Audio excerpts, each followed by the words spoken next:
Murdered for Love, the hate crime that shook Oregon. The story of Roxanne Ellis and Michelle Abdill. This video contains discussion of graphic violence, hate crimes, and homophobia. It is intended for educational and documentary purposes only. All content is derived from court records, news reports, verified public information, and historical context. Viewer discretion is strongly advised. Names and identities have not been fictionalized. This is a real case involving real victims and real consequences. This documentary does not glorify or justify the actions of any perpetrator and aims to honor the memory of the victims by sharing their truth. Medford, Oregon. A conservative town nestled in southern Oregon where logging, agriculture, and traditional values shaped daily life. It was supposed to be a haven for Roxanne Ellis and Michelle Abdill, who moved there from Colorado in search of peace and acceptance. Roxanne, a 53-year-old former nurse turned property manager, was admired for her discipline and quiet strength. Michelle, 42, was vibrant and passionate, bringing warmth to their shared business and their home. Their activism ignited during the early 1990s when Oregon's Measure 9 threatened to label homosexuality as abnormal and perverse. Roxanne and Michelle didn't sit quietly. They joined protests, campaigned against the initiative, and lent their voices to a marginalized community. Even when the measure failed, its supporters remained vocal and bitter. Living openly as a lesbian couple in Medford was an act of daily defiance. But Roxanne and Michelle were undeterred. They built a life together managing properties, advocating for equal rights, and helping their neighbors, who often didn't realize or didn't acknowledge that they were more than just business partners. On December 4, 1995, Roxanne left to meet a man who wanted to rent an apartment. Michelle accompanied her, as she often did. Hours passed, then days. Their daughter Lori sounded the alarm, contacting the police when she couldn't reach them. Friends posted flyers, news stations picked up the story. The town braced for the worst. On December 8th, police found Roxanne's green pickup truck abandoned in a parking lot. Inside were the bodies of Roxanne and Michelle, bound with duct tape, gagged, each shot in the head at close range, executed. The community was devastated. Shock turned to terror as rumors spread. Had they been targeted? Was it a robbery? A hate crime? Investigators soon zeroed in on the man who had arranged the apartment viewing, Robert Acrement. A former Air Force officer with an MBA and deep financial troubles, Acrement lived in a spiral of delusion and paranoia. Obsessed with a Las Vegas stripper, he had spent himself into ruin. His fantasies of power, control, and revenge turned deadly. He confessed to the murders. At first, he claimed he killed for money, but the women's purses were untouched. Later, in a letter to a newspaper, he admitted it plainly. "It is easier to kill someone when you know they are gay." He expressed no remorse, only disdain. Their existence, he said, offended him. Acrement was tried in Oregon, where he pleaded guilty and received a death sentence. Years later, diagnosed with paranoid schizophrenia, his sentence was reduced to life without parole. He died in prison in 2018, never apologizing for the lives he ended. But Roxanne and Michelle's story didn't end with their killer. The LGBTQ community in Medford responded to the tragedy not with fear, but with action. In 1996, they opened the Abdill Ellis Lambda Community Center, named in honor of Roxanne and Michelle. It became a beacon of hope, a place offering counseling, legal support, and community programming for LGBTQ youth and adults. It stood not just as a memorial, but as a declaration. We will not be erased. Their daughter, Lori Ellis, emerged as a powerful voice for remembrance and justice. In the midst of mourning, she found strength. She spoke at schools, human rights conferences, and public vigils. She shared stories of her mothers not as martyrs, but as women who lived boldly and loved deeply. Her voice carried their legacy forward. As the case gained national attention, it shaped the media's approach to reporting LGBTQ violence. At first, headlines sensationalized the crime or omitted the couple's relationship altogether. But activists demanded truth and accuracy. Over time, coverage shifted, more honest, more humanizing. The murders were no longer just a crime story. They became a mirror reflecting the consequences of societal hate. One journalist, Deborah Lang, who covered the case from the beginning, reflected years later. "I thought I was reporting a murder, but what I witnessed was a cultural reckoning." She admitted that before this, she had never really known anyone openly gay, but interviewing their friends and family forced her to confront her biases. She changed. So did many others. In Oregon, the impact was immediate and tangible. State legislators, once reluctant to act, faced mounting pressure. Lori testified at hearings. Citizens rallied. In 1999, Oregon expanded its hate crime laws to include protections based on sexual orientation, closing the loopholes that once rendered such crimes invisible. But the ripples went further. Faith communities that had once ignored or condemned Roxanne and Michelle began opening their doors to LGBTQ people. Their church organized weekly grief groups and held interfaith services in their memory. Progressive congregations from across the state started asking hard questions. What does it mean to welcome everyone? What does it mean to protect them? And still, the story kept spreading. University professors began including Roxanne and Michelle's case in criminal justice, ethics, and LGBTQ history courses. Law students studied the inconsistencies in how hate crimes were prosecuted. Journalists examined the biases in early reporting. Activists used the story to fundraise, organize, and fight back against anti-LGBTQ legislation nationwide. Years passed, but their memory stayed sharp. Even as new generations came of age, the names Roxanne Ellis and Michelle Abdill remained etched in posters, murals, and march chants. Their story became a part of queer oral history, told not just as tragedy but as proof of the courage it takes to live openly.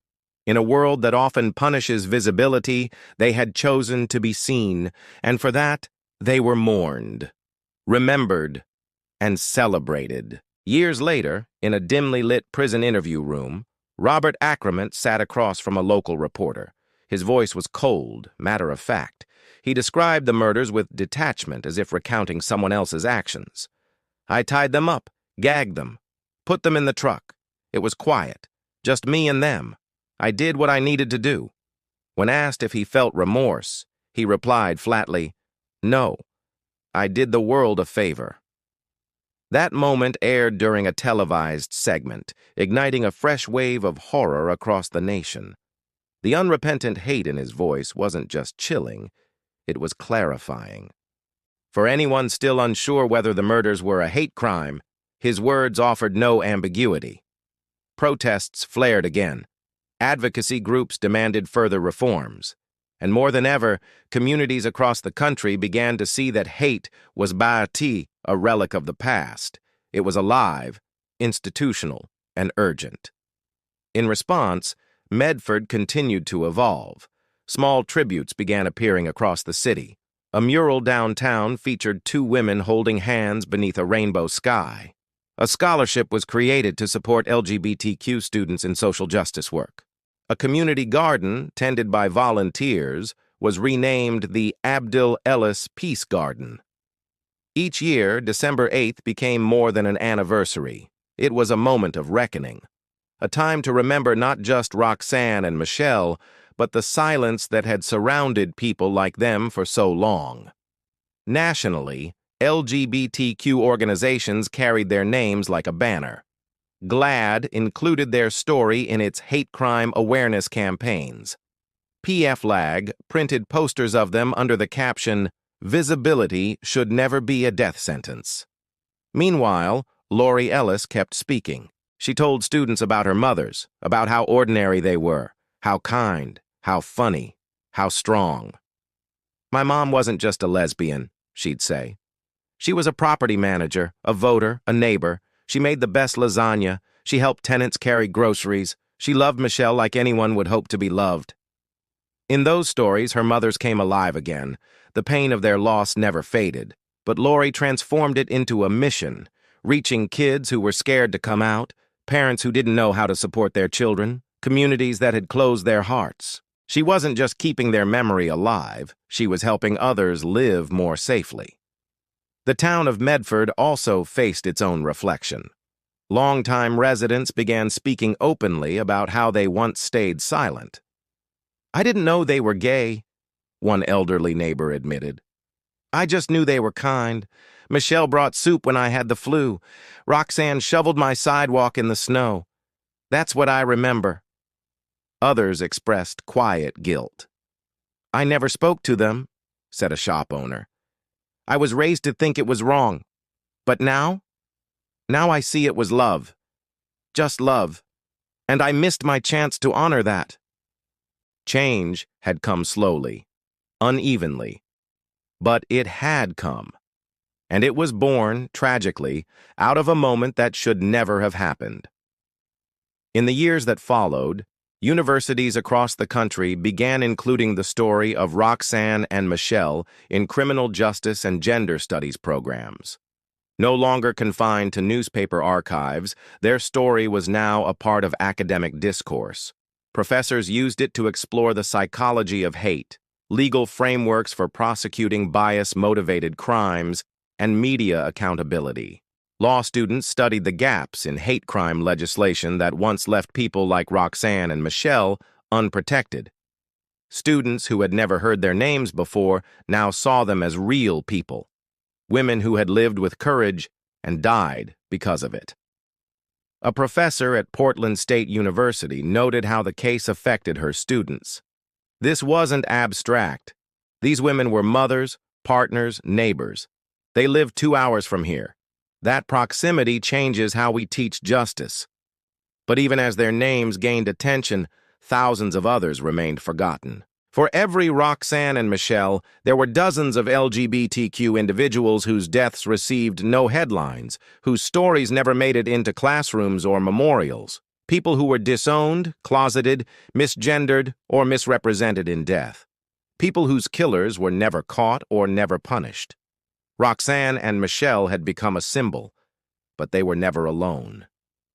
Activists invoked their story as a bridge to broader conversations about the silent victims. They used it to push for national hate crime tracking databases, police training, and community outreach. Their story became a vessel to carry the pain of those whose names we may never know. Through it all, the underlying truth remained, that hate often hides in plain sight, that the ability to live freely, to love openly, comes with risk and cost. And yet Roxanne and Michelle had chosen love over fear. Their lives taught that visibility could be both a shield and a target, that while it may draw fire, it can also light the path for others. In 2003, a filmmaker released a documentary titled For Love and Justice, the Ellis Abdill story. It was raw, unflinching, and deeply human. Audiences across the country wept in silence. At one screening, a young woman approached the director and said, "I brought my mom. She never accepted me.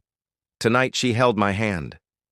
The film wasn't just storytelling, it was transformation. Their story reached into homes, into families, into places where silence had festered for too long. It inspired conversations, apologies, and resolutions. It helped parents see their children with softer eyes. The filmmaker later said, "I didn't just want to make a film. I wanted to make a space. For grief, for healing, for reckoning." He succeeded.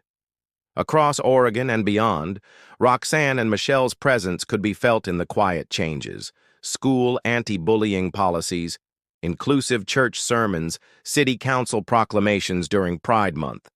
Their deaths had not broken their community. Instead, they'd redefined it. They had become the heart of a movement that refused to be silenced. What did the world learn from the deaths of Roxanne Ellis and Michelle Abdill? That hate doesn't always announce itself with slurs and fists. Sometimes it wears a smile. Sometimes it's quiet. Sometimes it's hiding behind respectability, waiting for the moment to strike. Their murder taught us that silence isn't neutral, it's complicit. That choosing not to speak up, not to intervene, not to support, can cost lives. But it also taught us something deeper. That even in tragedy, love leaves a mark. That their relationship, lived openly and proudly, continues to outlast the cruelty that tried to erase them. Their names echo in classrooms, vigils, and political halls not because they died, but because of how they lived. Each year on December 8th, people gather for a quiet vigil in Medford. They bring candles, lay flowers, and write messages of remembrance on small cards. No speeches, no cameras, just stillness.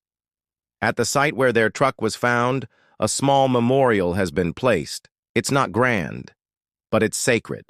A place to reflect on how two ordinary women became symbols of extraordinary courage. A rainbow flag sometimes flutters in the wind beside the candles.